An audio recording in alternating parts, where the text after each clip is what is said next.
24 crime news में आपका स्वागत है। बांदा में अखिलेश बोले भाजपा ने उद्योगपतियों का कर्ज किया माफ, हम गरीबों और किसानों का कर्ज करेंगे माफ। बांदा जनसभा को संबोधित करते हुए पूर्व मुख्यमंत्री ने कहा कि इस बार देश की 140 करोड़ जनता इनको 140 सीटों पर सिमटा देगी। जनता को इनसे 10 साल का हिसाब किताब लेना है। 4 चरणों के चुनाव के बाद भाजपा के बड़े बड़े नेताओं की भाषा और भाषण बदल गए हैं। बुंदेलखंड की जनता भारतीय जनता पार्टी के अहंकार को खंड खंड करेगी। भाजपा ने जिस तरीके से उद्योगपतियों का कर्ज माफ किया है, हम गरीबों और किसानों का कर्ज माफ करेंगे। अतर्रा कस्बा स्थित एचआईसी मैदान में राष्ट्रीय अध्यक्ष अखिलेश यादव ने बांदा चित्रकूट लोकसभा से समाजवादी पार्टी की प्रत्याशी श्रीमती कृष्णा देवी के समर्थन में आयोजित जनसभा में जनता से वोट अपील की। कहा, एक वोट से 2 सरकारें जाएंगी। बीजेपी वाले कह रहे थे वैक्सीन लगवाओ, अब वैक्सीन वाली कंपनी कह रही है हम वैक्सीन वापस ले लेंगे। एक तरफ ये जान का खतरा पैदा कर रहे हैं और दूसरे हमारे बाबा साहब भीमराव अंबेडकर का दिया हुए संविधान में खतरा पैदा करे रहे हैं। उन्होंने कहा, पूरा बुंदेलखंड आजादी के बाद से प्यासा है। हर घर नल योजना में अगर ईमानदारी से पैसा खर्च हो जाता तो हर घर पानी पहुंच जाता। आज खनन को लेकर सबसे ज्यादा लूट कोई मचा रहा है तो भाजपा के लोग हैं। 2022 में जब चुनाव था तब प्रधानमंत्री ने कहा था 15 दिनों के अंदर अन्ना जानवरों की समस्या का समाधान करेंगे। 22 से 24 आ गया, क्या अन्ना जानवरों से सुरक्षा मिल पाई है? ये सरकार खेतों के नाम पर आया करोड़ों रुपया खा गई। कहा कि पेपर लीक नहीं हुए, पेपर लीक कराए हैं सरकार ने क्योंकि इन्हें नौजवानों को नौकरी देनी ना पड़ा जाए। ये सरकार जानती है अगर सरकारी नौकरी देंगे तो आरक्षण देना पड़ेगा, पीडीए के परिवार के नौजवानों को उनका हक देना पड़ेगा।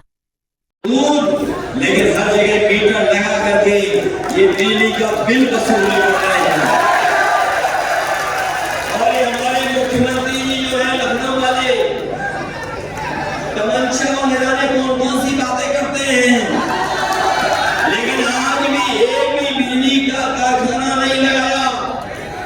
इन्होंने बिजली का मीटर लगवा दिया, बिजली महंगी कर दी और इतनी बिजली महंगी कर दी कि जब बिल आता है तो हमारा गरीब और किसान को करंट लग जाता है। और वसूली के लिए ये लोग पुलिस से एफआईआर करा करके हमारे गरीबों को पैसा देना है। सिंचाई मुफ्त होगी, सिंचाई के लिए पैसा नहीं देना पड़ेगा।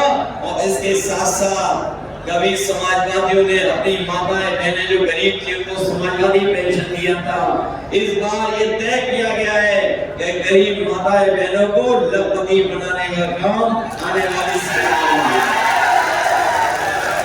इसलिए मदद करिए, सहयोग करिए और एक एक वोट समाजवादी पार्टी को दिलवाने का काम करना। बताओ हमारी प्रत्याशी जीतेंगे कि नहीं जीतेंगे? अपने बूथ की रक्षा करोगे? ये लोग बहादुर लोग हैं, ये बहादुर लोग हैं।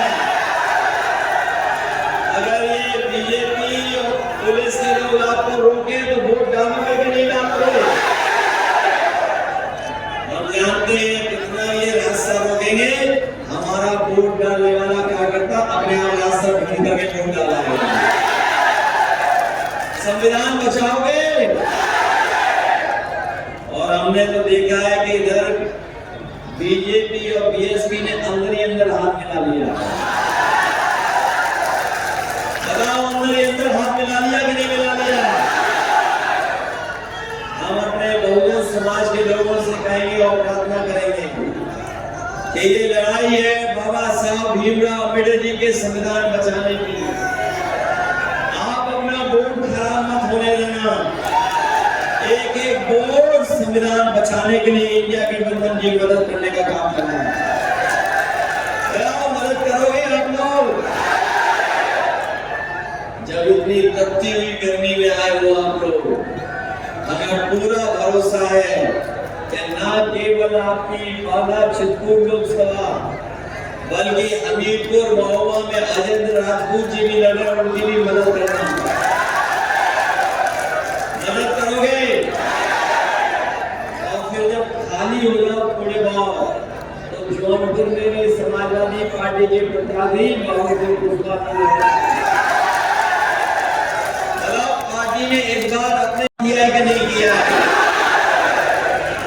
ये जो परिवारवाद वाले लोग हैं जो हम पे और आप पे कभी कभी आरोप लगाते हैं, वो आरोप इसलिए लगाते हैं कि पीडीए परिवार अब बड़ा हो गया है।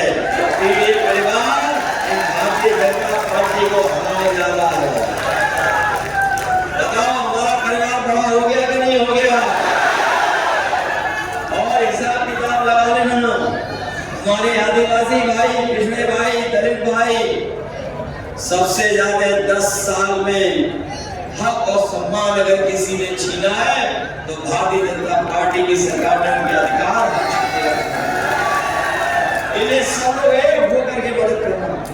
जब हवा चल रही है इंडिया के पक्ष में तो आप लोग भी पीछे मत रहना, हमारी मदद करने का काम है। और मैं आपको याद दिला के जा रहा हूं, ये जो चुनाव जैसे आगे बढ़ रहा है, जनता का गुस्सा भारतीय जनता पार्टी के खिलाफ बढ़ता चला जा रहा है। और देख लेना, यही जनता का गुस्सा 7वें चरण पर भारतीय जनता पार्टी के खिलाफ 7वें आसमान में होगा। बताओ 4 चरण में इनकी भाषा बदल रही कि नहीं बदल रही? अब इन बीजेपी वालों की कोई कहानी सुनना नहीं चाहता है। बताओ इनके डायलॉग सब घिसे पिटे हैं कि नहीं है? और ये पहला दल है, पहली पार्टी है जो अपने नकारात्मक राजनीति के रास्ते में खुद ही उलझ गई है।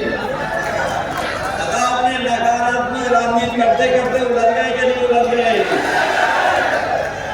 जैसे किसान भाइयों, साथियों, अपने भविष्य के लिए और इस प्रदेश और देश को आगे बढ़ाने के लिए इंडिया गठबंधन और समाजवादी पार्टी की मदद कर देना, यही निवेदन, यही अपील करना है। बुंदेलखंड के अपने गरीब और किसानों को अगर अलग से भी सुविधाएं देनी पड़ेगी, अलग से भी इनकी मदद करनी पड़ेगी, तो हम लोग गरीबों की और किसानों की और खासकर अपने बुंदेलखंड के लोगों की मदद करेंगे।